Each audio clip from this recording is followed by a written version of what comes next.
Okay, hello guys, it's Pepper F1 here, and today we came back for another episode of these Pepper interviews. I'm sorry for last week empty, empty board, but that's past. And today, today's guest, it started not much more than 1 year ago, basically F1 content, and he's now with a fantastic number of more than 3,500 subscribers. Please welcome AeternoUK. Yeah, that was a great introduction, I've got to say. And yeah, it's good to be here, obviously. And I can't wait for the interview, I guess. So, first question I need to ask is, where did your YouTube name came from? Well, basically, when I was, it was a couple of years ago now, just over 2 years ago, in about January, I think, of 2013. One of my friends at school, and a few other people decided to start a YouTube channel called AeternoUK. So yeah, I was part of that, and that it went quite well. The channel did. I mean, we got over 1,000 subscribers on that, but then it was just left with two of us, and the content was quite different, and I thought it would be best for me to just move on to my own channel. So I created this new one. I wanted to sort of keep the same name, so I just put the UK on the end and called it AeternoUK, and so I thought that let's just make a new channel. And I guess, well, that was over a year. It was nearly 2 years ago, in fact. Now it was September of 2013, and now here we are. And I've got just under 3,500 subscribers. So yeah, it's pretty crazy, really. So you were introduced to YouTube by a couple of friends of yours that decided to create a channel, and you decided to join them. Yeah. I mean, I'd always sort of had an interest in YouTube, like, before that, but I hadn't really got any equipment to start it. I'd always sort of wanted to, and that just gave me the perfect opportunity to really start and see if I sort of had an interest in it. And to start with, I wouldn't say I didn't enjoy it, but I just didn't really make that regular videos. And I think just getting my own channel really gave me the opportunity to do that. But I think if I hadn't have joined that channel, then the chances are I probably wouldn't be here today. And you wouldn't be known by more than 3,000 people. No, exactly. And well, you decided to stick with the racing games. Mm-hmm. And any particular reason why to choose racing games and not anything else? Well, I think from when I was quite young, the first game that I had was FIFA 2004, I think it was, and I've always played like FIFA and PES and football games. And then in about 2007, which was the first year that I started to watch F1, I bought F1 2004 for the PS2. And I played the hell out of that game. I remember doing a 100% race around Monaco, and Wow. just thinking how intense it was. So I played the hell out of that game, and then all of a sudden the Codemasters games came along in 2010, and I bought F1 2010 and played that one for about 2 years. I didn't buy F1 2011, but I just really enjoyed playing the F1 games. And I think I was just in sort of the phase where I was playing a lot of F1 games, and I played sort of FIFA and PES as well, but I knew that it was going to be difficult to sort of break into that sort of market on YouTube. So at the time when I started F1, I didn't really know a lot about any of the other creators. I had it sort of, I subscribed to a few of them, like Alex Safro. Was one of the first ones I subscribed to, and Mickey Motions. I think those were about the only two that I'd subscribed to, and I just sort of really liked the idea of doing F1 and racing games. So I thought I'll give it a go, and I seemed to enjoy it. And then people started to watch it, and yeah, I've just never really sort of had any interest in moving to other games, just because I really enjoy playing racing games, and that's what I feel most comfortable with, to be honest. Yeah, and with that discovery of the Codemasters game, you actually started a series that was your ultimate career. Yep. Which is a pretty crazy idea. I mean, to go from the 2010 game to the 2013. I mean, that's a pretty long job for someone. Where did you took that idea from? Well, when I sort of came up with that idea, it was the phase where I wasn't particularly enjoying making videos, because I was in a league, F1 2013, and that, those were my only videos. I just made league race sort of edits, and that league had finished for the season, and I sort of had exams coming up, and I didn't want to commit to a second season, so I didn't really have any content to create. And then one day I was in a game shop, and I saw F1 2011, and I'd never bought it before. I'd never played the game, and I saw it, and I thought that'd be pretty cool if I could buy F1 2011, and then I'd be able to sort of go from 2010, and then I'd have all of the Codemasters games. I'd have the complete set. And I thought that'd be quite a good idea to sort of play them, and if I enjoy it, then make videos out of it, because I went back to F1 2010 and I really enjoyed playing that game. So I thought I'll make some videos on this, and if people seem to enjoy it, then I'll keep uploading it. And all of a sudden, that first episode of the Ultimate Career got hundreds of views, then thousands of views, and I think today it's on about 7,000 or 8,000 views, that first episode. Wow. And I created that when I was on 200 odd subscribers, 200 or 300 odd subscribers, and to get those views is pretty insane. So I just sort of carried that idea through, and all of a sudden my channel was getting subscribers, and by the end, coming towards the end of season 1, I'd got 1,000 subscribers, and at that time, I thought I can branch off into other things now. And I think that's the great thing, is that one series, like you say, that sort of brought a lot of people to my channel, has given me the opportunity to sort of create new series, and people seem to enjoy it. So yeah, that's sort of the story of how it came about. So that series was basically the one that really stood you out to the world. Oh yeah. Well, thank God you got that idea. And yeah, I mean, you talked about it, that you started that series with quite a few subscribers compared to what you have today. How did you react to that start on YouTube? That we all know it's complicated to get on YouTube itself, and then to raise that to raise your image, and to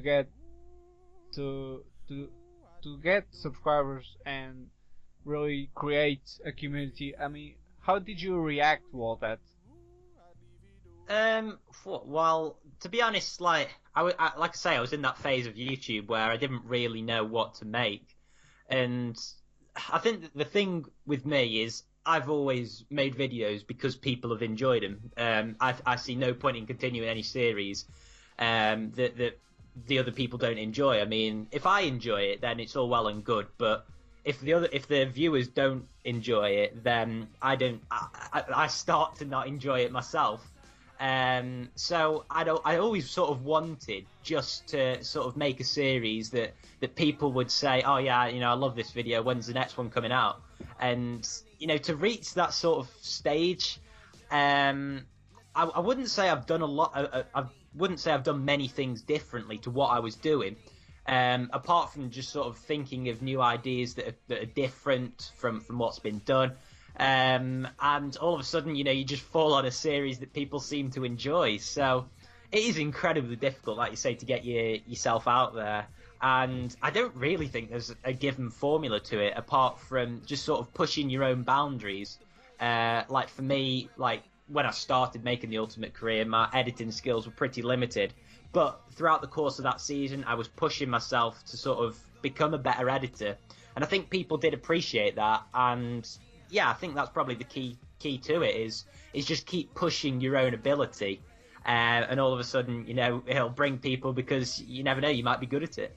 But I mean, at the start at least, because obviously after you start to get that feeling that you are really getting somewhere, and your job was being well criticized, let's say. But how do you keep yourself motivated in that beginning of time? Well, that's quite a difficult one actually, because it is really, really difficult. Like you say, to actually keep yourself motivated. I don't know. I think it's just to keep in. If you think that there aren't enough people out there that are enjoying what you're doing, then just so long as you enjoy what you're doing, or just like I say, trying new things. I think that's the best way of motivating yourself, is thinking, right, if this doesn't work, I can do this, and if that doesn't work, then I can do this, and just like I say, just keep pushing yourself to do something new, and eventually, if you do it well enough, then you'll gain people to subscribe to your channels. But yeah, it is incredibly difficult to actually keep yourself motivated in that period. But if you can do that, then it stands you in very good stead for when you actually start to grow. And another thing that many people consider to be efficient in terms of gaining subscribers and even motivation is doing some collaborations. Mm-hmm. And if we look at your channel, and the link will be on the description if you want to check it out. If we look at your channel, you have quite a few collaborations. Mm-hmm. Why did you decide to do them? And for you, which one was, the most fun to do and most interesting one? Well, back in it was probably about last summer was when I really started to do collaborations, and that was with Joe from Beaver and Chipmunk, and also Ben, probably more well known as Team at Marduk. I just sort of contacted him on Twitter about it, and I'd always sort of kept in contact with Joe, and to sort of just do a few videos with him was really good. And we did an online series, Joe versus Joe. That was probably one of the most enjoyable things. Alright guys, welcome to a brand new series. It's called Joe versus... Hello everyone, and welcome to the Circuit of the Americas. We're here in Texas for round number 1. Wow, I could see donut marks on the track. We're not even started yet. They're ready for us. Hello everyone, and welcome to Sprint Mode. God, I've never had that much understeer. Joe, on my screen you're flying. I don't know Yay. why I worry you, but... Well, I've got Richard Gonda behind me. You've taken off! And there is an absolute ding-dong going on for the lead of this Grand Prix. There's an absolute doorbell going on. But the question is, will I be able to hold off Richard Gonda, who's currently in 4th position? Joe. Joe. Knock knock. Who's there? A little boy who can't reach the doorbell.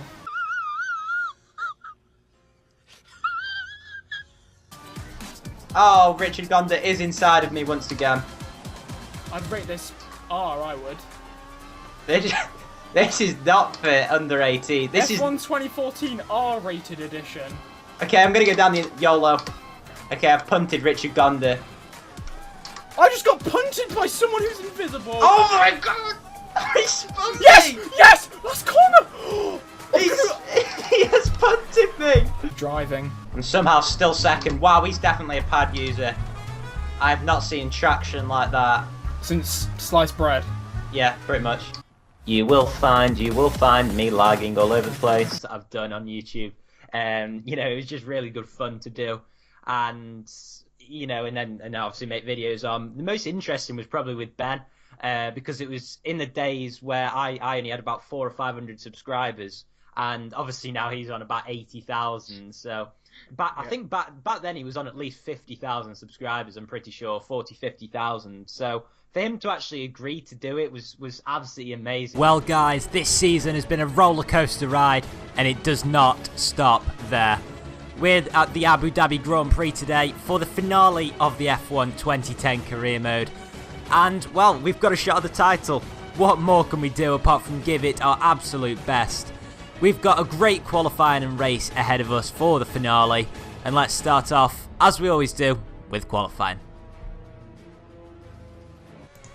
Alright guys, so here we are in Abu Dhabi for the finale of the F1 2010 career mode for Joe Wilkes' career mode up to plus, so you should have a little bit more aero downforce through this last sector. It's been a very untidy finish to the lap. He spins out on an auto spin curb, and unfortunately that is the end of the session for Joe. He's ended up in 5th place. It's time for the Abu Dhabi Grand Prix. So then, thank you very much to Ben for that qualifying report. And when I look back at it now, I think how grateful I am to him. And obviously, you know, he appeared on the finale of my Ultimate Career Season 1. And yeah, I'd say that was probably my best video as well. And for him to sort of agree to be on it as well, that was just absolutely superb. So that was definitely the most interesting one, and probably the most grateful collaboration that I've had. But now, if we can, now let's move a bit off YouTube. If you don't know, Joe is basically, I'm not sure if 17 or 18, but it's one of them. 17, and, yeah. Okay, you're still 17. Yeah. So, you went now through your exams. I'm not sure if you have anyone left, but either way, it must not be easy to, to manage your time between school and YouTube. Did you felt like somehow YouTube was trying at least to take control of your life over the school, or I don't know, what are your thoughts about it? I think in a way for me it's been quite good, because it's given me like a really good release for my time.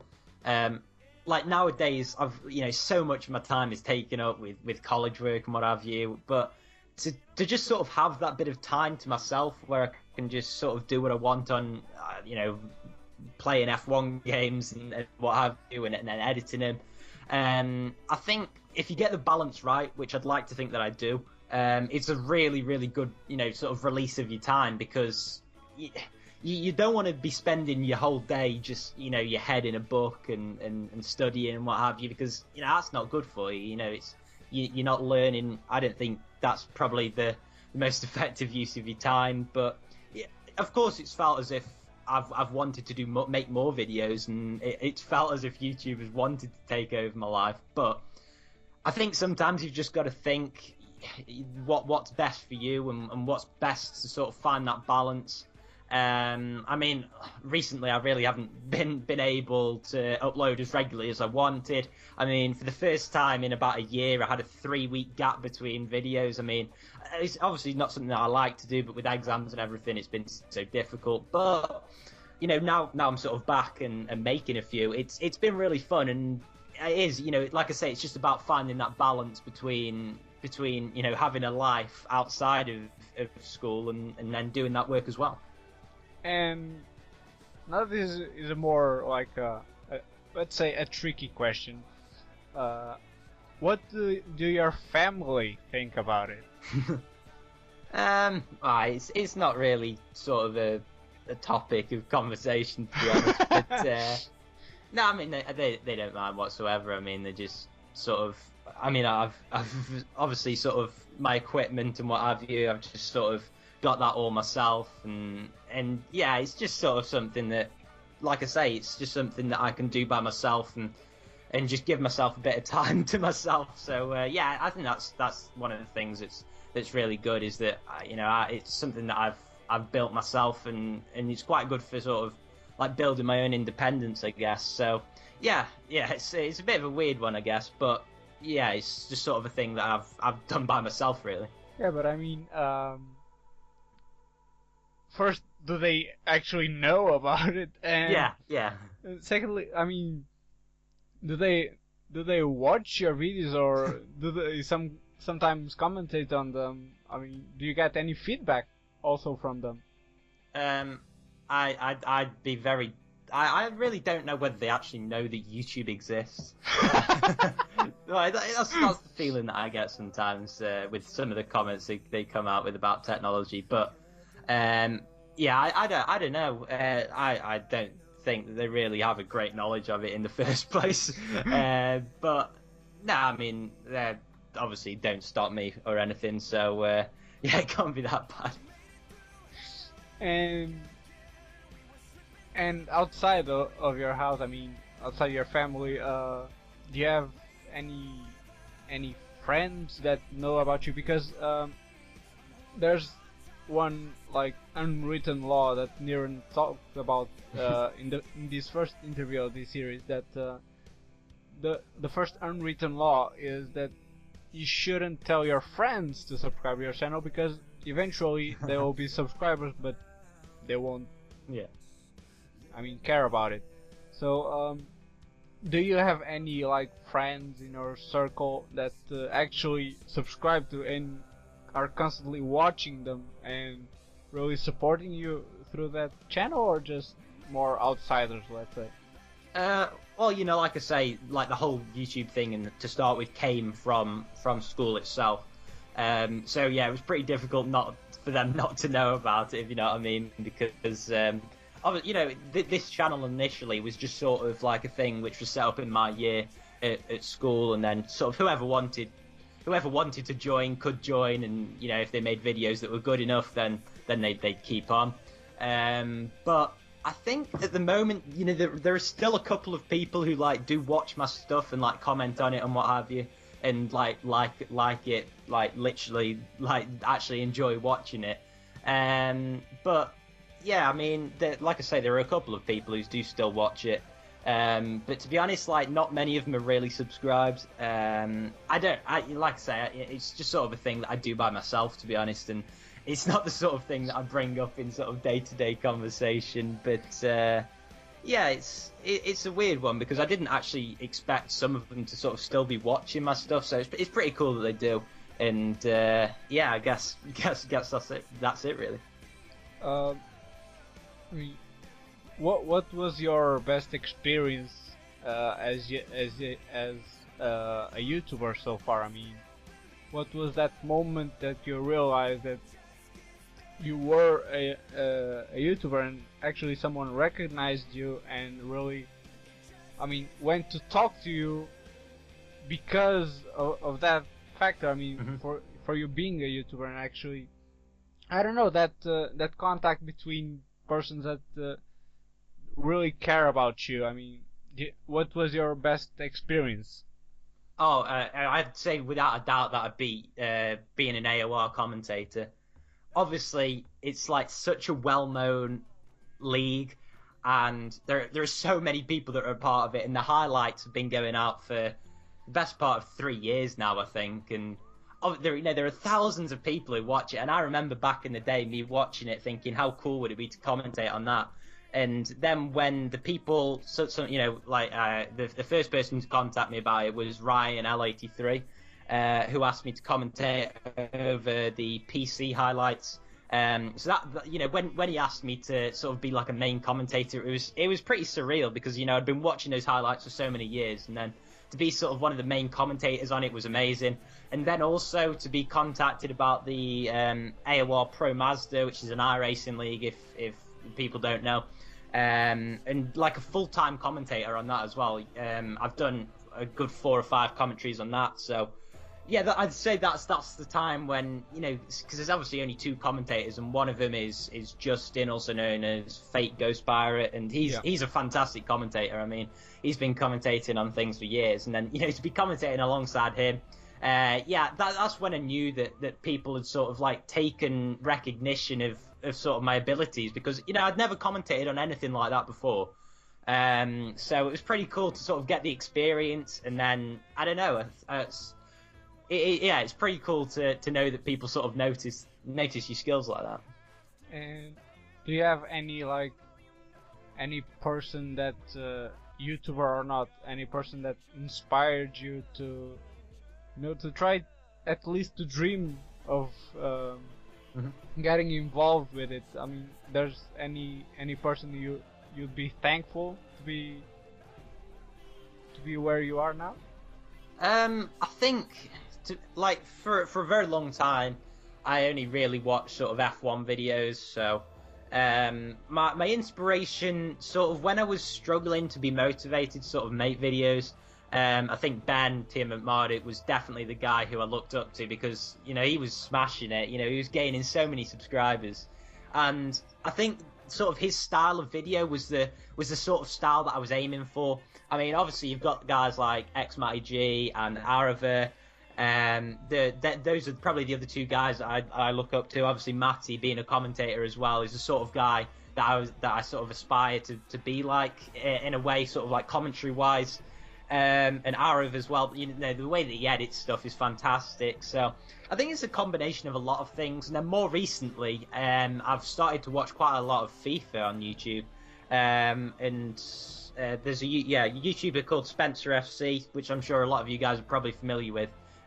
He's got about 600,000 subscribers now. But sort of my more recent ideas have been sort of taking inspiration from his series and just sort of like the success that those sort of guys have. That's all the inspiration that you need, to be honest, to sort of keep on making videos. So if you could pick, one of them to meet, in person in one day, could you pick one? Well, that would be a tough one actually.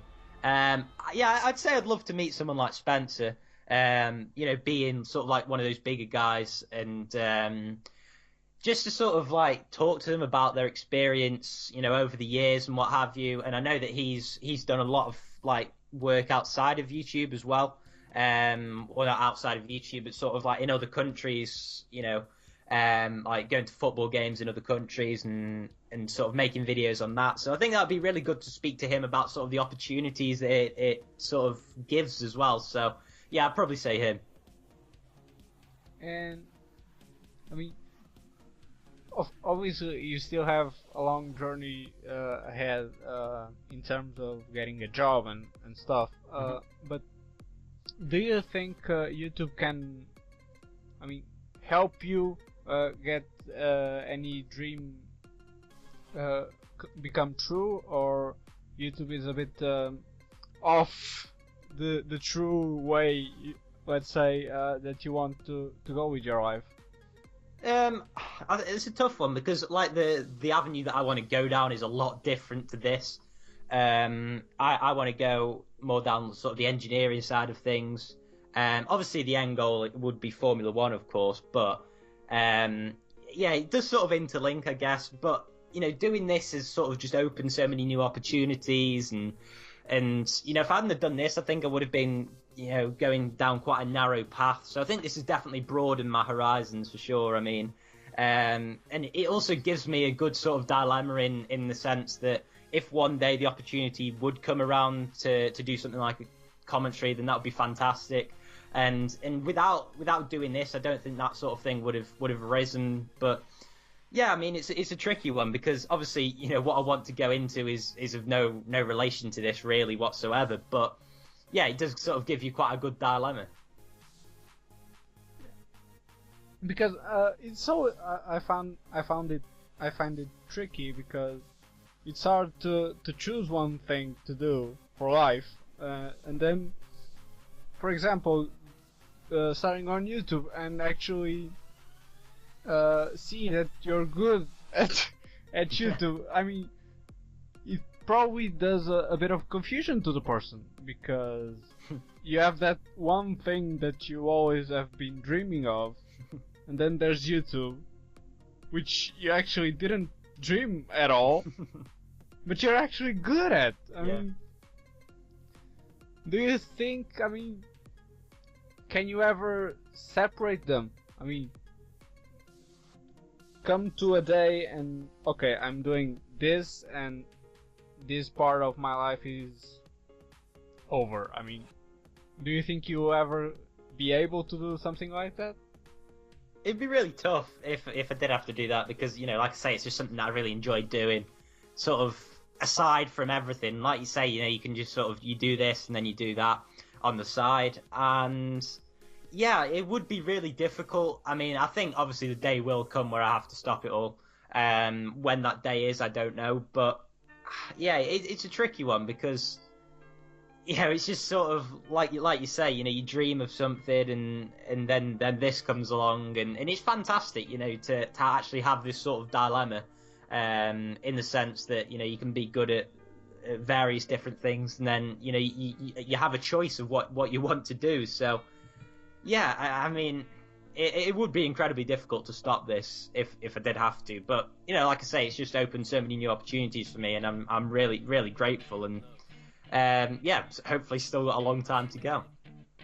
And there's now a bit more general thing that we are proof of, that we're both 17, and surely there's like probably 1 million people that are around that age on YouTube. So the YouTube community is getting younger and younger every day. And I mean, did you ever felt that that growth of younger people on YouTube and the decrease of older ones is somehow affecting the system? I mean, did you ever feel that you needed to get some experience from a more experienced guy that has been working on this? Is this a healthy growth to YouTube? I mean, do you think this is good as it is, or something should change? I think you're always going to need sort of the people who are more experienced to sort of look up to and aspire to. But yeah, it's a great thing that obviously there are more people than ever, getting involved in it, and obviously younger than ever. It's a good thing because then you'll get more people eventually who will grow up to that senior age, and they'll have the experience that they can pass down to younger people. And it's just sort of a continuous cycle, and I really don't think that it matters about the age distribution, as long as you've got people who are capable of making really good content, which I know that there are. There are so many the younger guys who are capable of making fantastic content, and yeah, as long as the content on YouTube keeps improving and getting better and sort of getting closer to that TV sort of stage, sort of that sort of TV broadcasting sort of stage, and even sort of being a little bit different and maybe even a bit better than TV, then I think it would just be great for YouTube, in the sense that like I say, it's just always improving, and for me it doesn't really matter how old you are and what have you. So yeah, I don't know, it could be good, it could be bad, I don't know. I think it's all good, to be honest. You actually mentioned one thing that really got into me. Do you think any day now YouTube can actually replace the television? I mean, the programs and all that. Can YouTube, I mean, because it has so much different content overall, do you think YouTube will ever replace television? I think one day it could, or at least be sort of like on a level with sort of TV, because I know it's difficult because sort of like just the resources, like obviously people, even like the bigger guys who have got millions of subscribers, they still don't have the resources that television companies have, yet they're still able to make content that gets watched by as many people, which is pretty insane. So I think one day the opportunity might come for a lot of people to sort of be taken on by those sort of TV companies and make even better content, but I don't know. I think it would be a really good thing if they could sort of integrate the two together, because personally I watch probably more YouTube than I do TV now, but yeah, I think the day will come where it becomes as popular as TV, and especially as people, like, as generations go by, the older generations will be familiar with YouTube and what have you, and sort of the younger generations now are sort of growing up with it. So yeah, I think that transition stage could definitely come at some point. So can you imagine like YouTube become a channel on television like Sky and BBC? Yeah, I think maybe it could. Maybe sort of like showcasing just the best videos and what have you. Yeah, I think that'd be a really good thing if it could. And now going a bit backwards to the previous question, since one day hopefully will become a bit more experienced and with a bigger journey. But right now, would you have any advice to someone that is actually starting on YouTube, or it's at least struggling? I mean, what would you say to them? I mean, to make them like just not give up, continue trying to get something. Yeah, I think the key to it is just to keep plugging away and not giving up. And look, I think the key thing is to sort of look up to someone who you aspire to be like, and then think, I can be like them if I do this, this, this, and then just so long as you don't end up copying what they do, or sort of like completely, copying what they do, because if you do that, then the chances are you're not going to be as good as what they do. If you get me, because obviously you're not as experienced, and if you try and do what they do, then yeah, the chances are it's not going to be as good. But if you draw inspiration from like a certain amount of people that you enjoy watching, and you think, yeah, I can take this and make it into my series, and then just sort of do that, take inspiration, and just enjoy what you're doing. And I think just so long as you enjoy what you're doing, then the subscriber count doesn't matter. Obviously it helps motivate you, like as I said earlier, the subscriber count definitely motivated me to make more content. But yeah, I think it's just about drawing inspiration from other people, and I think that can definitely help you grow. And now, unfortunately, to the last question, possibly one of the hardest ones. No, not really. Who would you like to see next on this series? Oh, that is a tough question. I think, well, obviously there are so many people in the F1 community that I'd love to see. Maybe some of the smaller guys, like Stopmark 1998. He's like been quite a good friend of mine on YouTube, doing a lot of things for me on my channel, like being a race engineer. And he started off on F1 2014 with about 200 or 300 subscribers, and now he's on like 600, 650, and he's got a really, really good fan base. So yeah, I think it'd be really interesting to just sort of hear from him, because I know that he's been making videos for quite a long time, and he makes quite a sort of diverse range of videos as well. So I think it'd be great to hear from someone like him who's sort of been there and made a lot of different videos. But there's also sort of like, he's mentioned to me about struggling for motivation, especially when he was sort of at the 400 subscriber stage, when he was making fantastic content, but he just couldn't seem to grow. But now, he seems to start to have grown, and it'd be fantastic to hear, sort of what he has to say. Well, I was lying. That was the penultimate question corner. I'm talking F1 already. Now, where do you see yourself in 1 year? Well, in a year's time from now, I'll be just about finishing my A-levels and going off to uni and what have you. So I think YouTube-wise, this will sort of be the stage where I'll be able to really, for 2 or 3 months, be able to put out a lot of content. So I think maybe this stage in sort of a year's time will be the stage which I'll maybe be able to grow the most.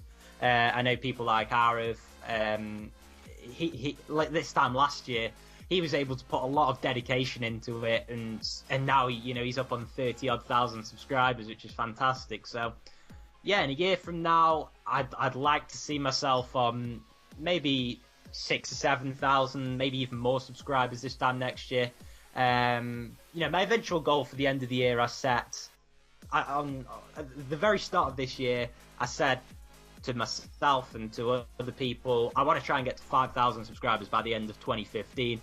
It's looking good for that at the moment. Obviously, we've got a new game coming as well. But I don't know, maybe a year from now, I could grow even bigger than that. And, just so long as I'm in a similar position to how I am today, just being happy with the content I'm producing and, producing quality content, as long as I'm doing that, then that'll be fantastic. So, if you want to continue seeing Joe this happy with his content and help growing his channel, make sure you go check his channel out. It's great, believe me. And unfortunately, we are out of time. I would like to thank so much Joe for being here. It was a pleasure to have you here. And yeah, I hope you all enjoyed this little chat that was today, and we'll see. Let's see if I can bring Stopmark. Yeah, that would be great. I just want to thank you also for bringing me on here. It's been fantastic just to talk about everything. And yeah, you know, if you guys haven't already dropped a like on the video and maybe subscribed, then do make sure to subscribe to Pepper, of course. And yeah, it's been fantastic being here, and yeah, really good to sort of talk about these sort of things. So, this is all for today. I was Pepper F1, and I'll see you guys in the next time.